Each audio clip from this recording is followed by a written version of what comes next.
Des militaires qui battent en retraite, des habitants qui fuient la ville. Ces images ne sont pas inédites. Ce sont celles d'une ville qui vient d'être capturée par Daesh. Cette fois-ci, il s'agit de la ville de Ramadi, capitale de la province d'Al-Anbar. Elle compte environ 500 000 habitants, majoritairement sunnites. Depuis hier, Ramadi est sous le contrôle total de l'État islamique, une sévère défaite pour les forces irakiennes, soutenues par la coalition internationale. Celle-ci n'aura pas été d'un grand secours. En effet, la ville n'ayant pas été totalement désertée par sa population, les frappes aériennes deviennent impossibles. Au sol, l'armée irakienne peut toutefois compter sur le soutien des milices chiites, jusque-là mises à l'écart lors des batailles autour de Ramadi, afin d'éviter les tensions avec la population locale. Aujourd'hui, les miliciens chiites étaient en route vers la ville de Ramadi, afin d'apporter leur soutien aux forces gouvernementales, suite au revers subi face aux combattants de l'EI. Tout comme à Tikrit, l'appui des milices tribales pourrait être décisif face à l'organisation terroriste. Dès aujourd'hui, l'Irak peut également compter sur le soutien de l'Iran. En effet, un responsable a déclaré que la République islamique était prête à aider Bagdad dans sa guerre contre les djihadistes. Durant les 3 derniers jours, la bataille de Ramadi a fait au moins 500 morts parmi les civils et les forces gouvernementales. Nous sommes le 18 mai, nous célébrons demain la journée nationale de l'étudiant. Elle coïncide, comme vous le savez, avec le début du journal, avec la mobilisation générale des étudiants algériens en faveur de la révolution du 1er novembre. Une rencontre en ce sens a été organisée aujourd'hui à Alger, en présence notamment du président de la Commission nationale de protection et de promotion des droits de l'homme. Dans le cadre de la célébration de la journée nationale de l'étudiant, Farouk Santini, président de la Commission nationale consultative de protection et de promotion des droits de l'homme, a organisé une sympathique rencontre à laquelle il a rendu un vibrant hommage aux étudiants algériens. Il a ainsi évoqué le nombre important d'étudiants inscrits dans les universités. Maintenant, nous formons des cadres. Il y a plus d'1 million d'étudiants, ce qui est quand même extraordinaire. Voyez-vous, il y a les pays qui nous sont comparables, aucun pays ne peut présenter des chiffres aussi importants que le nôtre. Voyez-vous, donc tout cela va dans la bonne direction. Il faut être patient parce que les choses se font petit à petit. Elles ne peuvent pas se faire miraculeusement du jour au lendemain. Concernant l'affaire des étudiants qui ont été attaqués et mordus par des chiens appartenant à des agents de sécurité de l'Institut d'alimentation INATA de Constantine, M. Santini a déclaré avoir fourni des rapports au président de la République.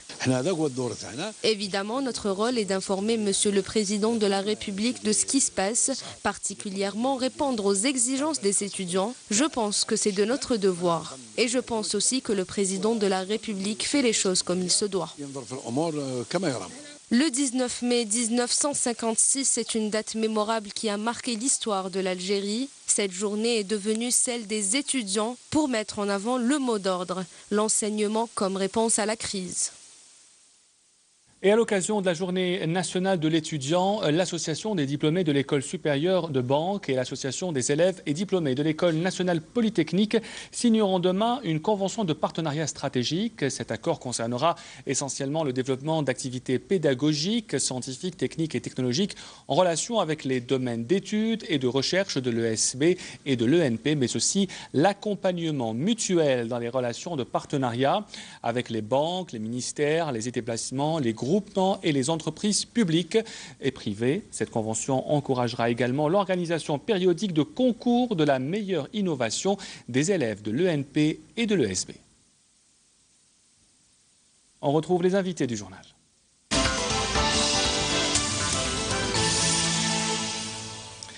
Et nous recevons ce soir sur notre plateau Mohamed Benmraïka, bonsoir. Vous êtes le directeur exécutif de l'ADENP, donc de l'École nationale polytechnique. Avec nous également Rafer Boussa, vous êtes président de l'Association des diplômés de l'École supérieure de banque, 2 grandes écoles algériennes.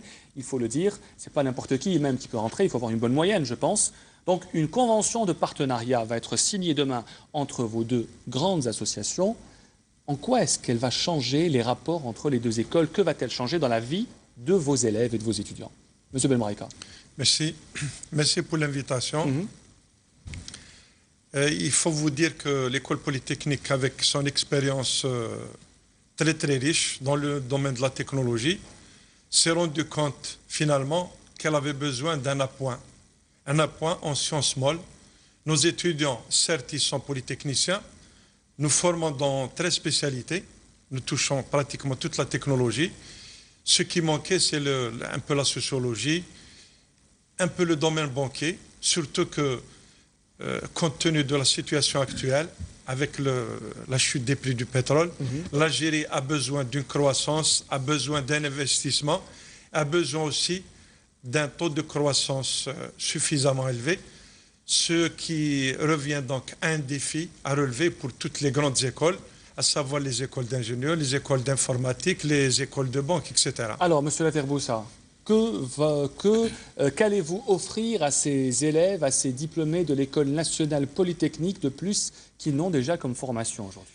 Permettez-nous tout d'abord de vous remercier pour votre invitation. Nous sommes très ravis d'être aujourd'hui parmi vous pour partager avec vous ce que nous allons faire ensemble avec l'École nationale polytechnique à cette occasion de la journée nationale de l'étudiant qui donc fêté chaque 19 mai de chaque année. Donc ça remonte à 1956, comme vous le savez, où les étudiants algériens ont répondu à l'appel pour justement apporter le soutien à la révolution algérienne et faire donc la révolution. Donc la date est bien choisie pour signer cet accord. Absolument. Et aujourd'hui, on parle plus de révolution économique, on parle plus de croissance économique, et c'est à travers ce partenariat stratégique entre deux grandes écoles, justement entre l'École supérieure de banque et l'École nationale polytechnique, que nous ambitionnons d'apporter un plus à l'économie algérienne à travers un capital humain formé, bien formé, avec des compétences algériennes en mesure de relever le défi de l'économie algérienne et se placer comme une économie émergente dans un proche avenir. Concrètement, que constitue ce partenariat stratégique? Justement, nous allons unir nos forces, nous allons nous rapprocher davantage entre deux grandes écoles pour justement mettre à disposition de l'économie algérienne, mettre à disposition des entreprises algériennes, des compétences algériennes en mesure de les accompagner en termes de développement, en termes de croissance, pour justement les accompagner à libérer leur potentiel de croissance. Alors, si on a bien compris aujourd'hui, les élèves de Polytechnique qui n'étudient que les mathématiques et toutes ces matières très difficiles, vous êtes d'accord? Oui. Alors, ils vont profiter de cette convention pour un peu s'acclimater avec tout ce qui est banque et finance, qui va les aider dans leur avenir. Mais que vont gagner aussi les élèves de l'École supérieure des banques dans cet accord? Que vont-ils gagner, les diplômés? Alors aujourd'hui, donc, ce rapprochement entre les associations de diplômés et élèves, parce qu'on parle bien de diplômés et élèves. Donc, diplômés et élèves actuels. Voilà, donc il y a les élèves aujourd'hui qui sont au niveau des écoles qui poursuivent leur cursus, et également donc, il y a les diplômés aujourd'hui qui sont dans le monde de l'entreprise. Justement, c'est de créer ces passerelles, d'abord entre élèves et diplômés des mêmes écoles, et également de créer des passerelles entre les deux écoles. Et justement apporter le soutien mutuel, apporter donc, tout l'accompagnement aux diplômés et aux élèves en termes de connaissances, en termes de partage de connaissances. Pour les diplômés de l'école supérieure de banque et les élèves de l'école supérieure de banque peuvent justement à travers ce lien que nous sommes en train de bâtir ensemble, d'avoir accès à leurs homologues de l'École nationale polytechnique. Et pas plus tard que samedi dernier, il y avait une très belle initiative des élèves des deux écoles où on avait organisé un séminaire au niveau de l'École nationale polytechnique où il y avait une simulation de crash boursier. Donc comment se préparer à un crash boursier. Voilà, Monsieur Belmarika, on parle aussi d'une coopération pour l'accomplissement de leur projet de start-up. Ça concerne un peu plus les élèves de Polytech. Donc cet accord peut aussi les aider à développer une activité financière, c'est bien ça? Oui. Alors à Polytechnique, par le passé, donc on formait des ingénieurs. Uniquement des ingénieurs? Oui, uniquement des ingénieurs. Bon, il y a la formation postgraduée. Nous avons formé quand même suffisamment de magistères et de doctorats d'État, 1 millier, pour cette petite école qui est quand même très riche en expérience. Mais on s'est rendu compte que le profil d'ingénieur intéressait plus l'économie algérienne, l'industrie algérienne. Et on a voulu apporter donc quelques correctifs, à savoir faciliter l'intégration de l'ingénieur dans le monde industriel, dans le monde socio-économique, en le préparant donc à travers des matières, un peu d'économie, un peu de sociologie, une ouverture donc sur le système bancaire, etc. Ça, c'était avec la refonte des programmes d'il y a 5-6 ans.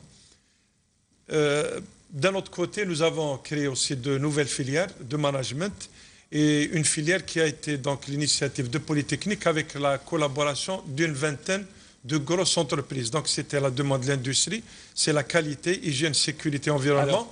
et gestion des risques industriels. C'est une demande de l'industrie. Il faut préciser aussi que le diplôme de l'école polytechnique est reconnu en Algérie. Ce n'est pas le cas de l'école supérieure des banques. Monsieur Laferboussa, pour quelle raison selon vous? Alors, merci pour cette tribune. Vous m'offrez cette tribune. On va terminer avec ça, sur ce problème de reconnaissance du diplôme de l'ESB. Alors, il faut savoir qu'il y a la reconnaissance professionnelle. Donc, le diplôme aujourd'hui est très reconnu d'un point de vue professionnel par le marché de l'emploi. On n'a aucun diplômé au chômage aujourd'hui. Donc, les entreprises s'arrachent les services des diplômés d'un point de vue professionnel. Par contre, d'un point de vue académique, aujourd'hui, le diplôme de l'école supérieure de banque n'est pas reconnu officiellement par le ministère de l'enseignement supérieur. Et pourtant, le diplôme est reconnu partout dans le monde. Nous avons plusieurs diplômés qui sont partis à l'étranger pour suivre leurs études et sont reconnus tout à fait normalement comme Bac plus 4 à l'étranger.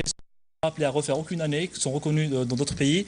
Et justement, nous militons au niveau de l'association qui regroupe les diplômés de l'école supérieure de banque, justement pour travailler avec le ministère de l'enseignement supérieur et avec l'école supérieure de banque pour justement trouver une issue par rapport à cette problématique de reconnaissance académique des diplômes. Espérons que le nouveau ministre de l'enseignement supérieur vous écoute, Monsieur Tahar Hadja, qui a été donc nommé qui a été invité donc à la cérémonie de signature. Voilà, la cérémonie demain. Qui aura lieu donc demain au siège de l'École nationale polytechnique. Cette convention entre les deux associations. Merci à vous, Monsieur Laferboussa, vous êtes président de l'association des diplômés de l'École supérieure des banques. Merci à vous, Monsieur Mohamed Ben Baraïka, vous êtes directeur exécutif de l'association des diplômés de l'École nationale polytechnique. Vous permettez un dernier mot? Allez-y. Merci. Nous organisons à Polytechnique le concours de la jeune entreprise innovante depuis 10 ans. Donc c'est la 10e édition. 10 ans.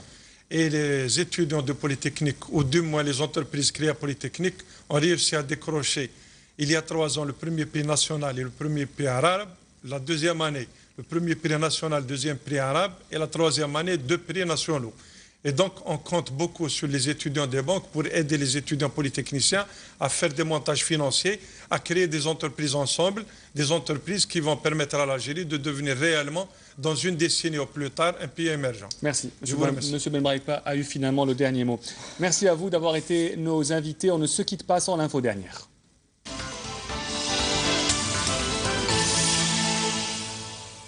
Cette histoire se déroule en Iran où un club de football a